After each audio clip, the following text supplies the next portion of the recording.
Everyone, welcome back to my channel. तो आज जो हम टॉपिक डिस्कस करने जा रहे हैं वो है कॉस्मेटिक एक्सिपिएंट्स। इससे पहले हम कॉस्मेटिक्स का क्लासिफिकेशन देख चुके हैं। अगर आपने वो नहीं देखा है तो पहले प्रीवियस वीडियो चेक करिए।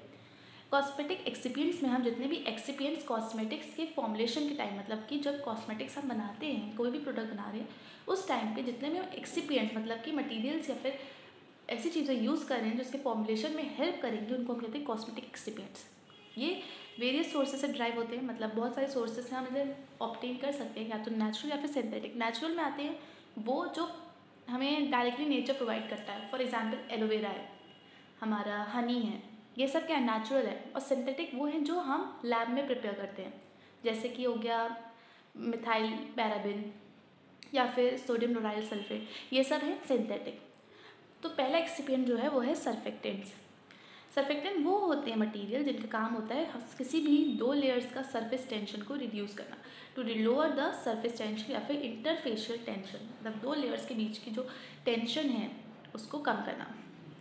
अगर सरफेस टेंशन कम होगी तो क्या होगा, लिक्विड ईजिली स्प्रेड हो जाएगा। हमारी जो भी सरफेस है उस पर लिक्विड क्या होगा, ईजिली स्प्रेड हो जाएगा। और उसकी इंटरफेशियल टेंशन यानी कि जो वाटर और ऑयल के बीच का जो टेंशन है वो रिड्यूस हो जाएगा, जिसके वजह से ईजिली वो मिक्स हो जाएंगे।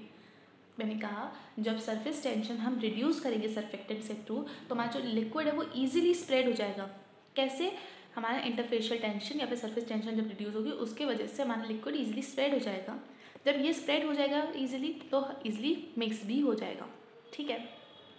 जो हम इंटरफेशियल टेंशन की बात करें वो हमारी वाटर और ऑयल या फिर लिपिड लेयर के बीच की है, क्योंकि वाटर आपस में मिक्स हो जाएगा, लिपिड या ऑयल आपस में मिक्स हो जाएगा, पर वाटर और ऑयल इजीली मिक्स नहीं हो पाते हैं। इस टेंशन को रिड्यूस करने के लिए हम सरफेस टेंशन को रिड्यूस कर देते हैं। सर्फेक्टेंट्स जो होते हैं उनके दो पार्ट्स का बना हुआ होता है, एक होता है हाइड्रोफिलिक हेड और दूसरा होता है हाइड्रोफोबिक टेल। हाइड्रोफिलिक मतलब होता है, हाइड्रो मतलब होता है वाटर, फिलिक मतलब होता है लविंग, मतलब वाटर लविंग हेड, मतलब ये जो एरिया है वो हमारे वाटर को इजीली पास होने देगा। दूसरा है hydrophobic tell, hydro means water and phobic means hate, तो ये इजीली वाटर को पास नहीं होने देता है। ठीक है। फिलिक मतलब होता है लविंग, फोबिक मतलब होता है हेट्रेड। ठीक है, मैं लिख देती हूँ। फिलिक मतलब हो गया पॉजिटिव चार्ज, मतलब वाटर की तरफ क्या है, पॉजिटिव है, और ये क्या है, वाटर की तरफ नेगेटिव है। तो जो हमारा हेड होता है यानी कि जो ये सर्कल्स हैं वो क्या है, हाइड्रोफिलिक हेड है जो वाटर को पास होने देंगे। और जो बीच की जो टेल्स है ये क्या है, हाइड्रोफिलिक है, हाइड्रोफोबिक है, मतलब ये वाटर को पास नहीं होने देंगी। ऑयल, ये मैंने ऑयल लिखा है, ऑयल को भी पास होने देंगे। ये आप देखिए, मैंने ऑयल लिखा है, ये ऑयल के लिए क्या है, फेवरेबल है बीच का सरफेस, क्योंकि यहाँ पे टेल है, क्योंकि हाइड्रोफोबिक है। फोबिक मतलब वाटर की तरफ तो हेटेड होती है, पर ऑयल की तरफ ये लविंग होते हैं, ऑयल की तरफ अट्रैक्टेड होते हैं, ऑयल को पास होने देते हैं, तो वाटर को पास नहीं होने देते। अब सर्फेक्टेंट्स को हम चार पार्ट्स में डिवाइड करते हैं, anionic, cationic, non ionic and amphoteric. Amphoteric को हम ज्यूटेरायनिक भी कहते हैं। एनायनिक सर्फेक्टेंट्स वो होते हैं जिनके पास क्या होता है, नेगेटिव चार्ज हेड ग्रुप होता है, मतलब कि जो ये हेड है ये कैसा होता है, नेगेटिवली चार्ज होता है, negatively charge head group. Example है सोडियम लोराइल सल्फेट। अब सोडियम लोराइल ईथर सल्फेट और दूसरा अमोनियम लोराइल सल्फेट, मतलब अगर आपने एक याद कर लिया तो आप दूसरे बना ही सकते हैं। सोडियम लोराइल सल्फेट, अब आपने ईथर ऐड कर दिया, सोडियम लोराइल ईथर सल्फेट। अब सोडियम की जगह आपने क्या कर दिया, अमोनियम लिख दिया, अमोनियम लोराइल सल्फेट। ठीक है, ये हो गया हमारे अमोनियम अनायनिक सर्फेक्टेंट्स। दूसरे कैटायनिक सर्फेक्टेंट्स, इन ये वो होते हैं जिनमें क्या होता है, पॉजिटिव चार्ज का हेड ग्रुप होता है, surfactant that bears positive charges and can be efficiently absorb on material, मतलब जो भी मटीरियल के पास नेगेटिव चार्ज होगा ना उसके पास जाके ये एब्जॉर्ब हो जाएंगे। क्यों हो रहे हैं, क्योंकि पॉजिटिव किसके तरफ अट्रैक्ट होता है, नेगेटिव की तरफ, नेगेटिव किसकी तरफ अट्रैक्ट होता है, पॉजिटिव की तरफ। तो जो कैटायनिक सर्फेक्टेंट्स है वो खुद कौन सा है, चार्ज किया पॉजिटिव, और ये कौन से सरफेस पे जाके एब्जॉर्ब हो जाएंगे, वो होगा नेगेटिव चार्ज की तरफ ये एब्जॉर्ब हो जाएंगे। जो भी मटीरियल के पास नेगेटिव चार्ज होगा ये उसके पास जाके एब्जॉर्ब हो जाएंगे, किसके थ्रू, इलेक्ट्रोस्टैटिक फोर्स के थ्रू या फिर इलेक्ट्रोस्टैटिक इंट्रैक्शन के थ्रू। जो हमारे मटीरियल पॉजिटिव चार्ज वाला है वो नेगेटिव चार्ज के साथ अट्रैक्ट होगा और एब्जॉर्ब हो जाएगा। एग्जाम्पल है सेट्रीमोनियम क्लोराइड, सेट्रीमोनियम ब्रोमाइड। सेट्रीमोनियम अगर आपने याद कर लिया तो बाकी आपको हेलोजेंस लगाने हैं, क्लोराइड, ब्लोराइड, ब्रोमाइड। एंड क्वाटरनियम 15, क्वाटरनियम 18 एंड क्वाटरनियम 22, ये तीन एग्जाम्पल्स हुआ। टोटल 5 एग्जाम्पल्स है, इसमें से जो आपको ईजी लगे वो याद कर लीजिएगा। फिर आता है non ionic surfactant. Non ionic का मतलब क्या है, आयंस नहीं है। So the surfactants that do not have any ion, कोई भी आयन नहीं है इनके पास। एग्जाम्पल है polyethylene glycol stearate, polyethylene glycol stearate. Next आता है एम्फोटेरिक सर्फेक्टेंट्स, मतलब कि इनके पास क्या है, दोनों चार्ज है। नॉन आयनिक के पास कोई भी चार्ज नहीं था और एम्फोटेरिक के पास दोनों है, पॉजिटिव भी है नेगेटिव भी है। इसका एग्जाम्पल है coco betaine, sodium cocoa ampho acetate and die sodium cocoa ampho डाइएसीटेट। अगर आपने वाला याद कर लिया सेकेंड वाला तो दूसरा बना लेंगे।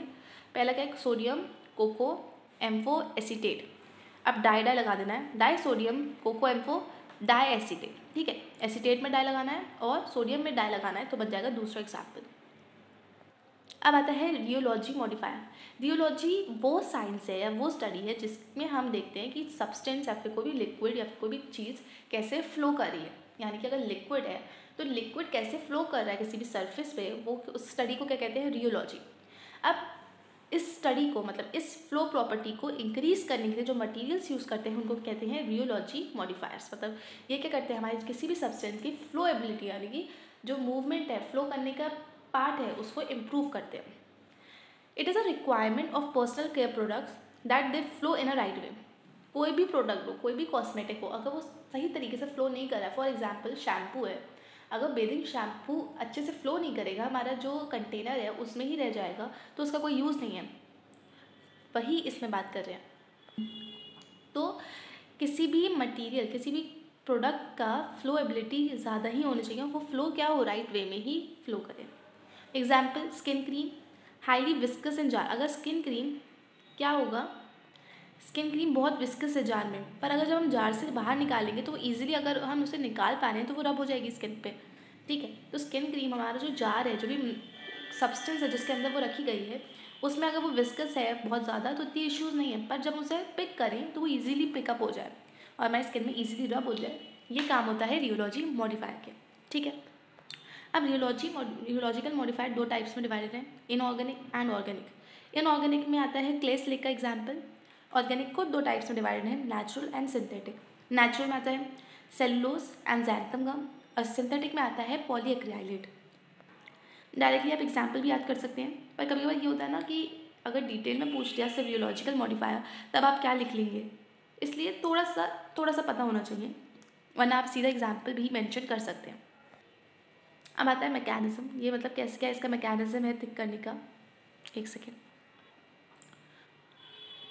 तो पहला है वॉल्यूम एक्सक्लूजन थिकनर्स, मतलब कि ये क्या करते हैं, वॉल्यूम एक्सक्लूजन थिकनर, ये हमारे वाटर में स्वेल हो जाते हैं, मतलब बढ़ जाता है, इनका साइज़ इंक्रीज हो जाता है, स्वेल हो जाते हैं, वाटर को एब्जॉर्ब करते हैं, एब्जॉर्ब होने के बाद ये स्वेल हो जाते हैं। यानी कि आपने ऑर्बीज देखी है, ऑर्बीज का क्या होता है, ऑर्बीज वो जेलीज आती हैं जो से हम वाटर में अगर डालेंगे तो वो स्वेल हो जाती हैं। कैसे होती हैं, वो वाटर ही तो एब्जॉर्ब करती हैं, वाटर एब्जॉर्ब करने के बाद वो स्वेल हो जाती हैं। वही वॉल्यूम एक्सक्लूजन थिकनर्स का काम होता है।